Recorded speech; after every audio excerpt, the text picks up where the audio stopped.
David with Lonadier's Mobile Detailing. This GMC was significantly oxidized.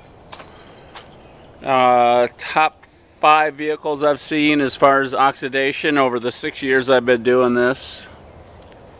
And probably one of the most difficult to get looking decent. It's significantly better than it was, but it's far from perfect.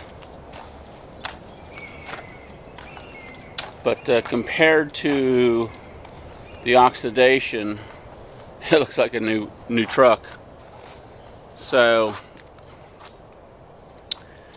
very pleased with the outcome.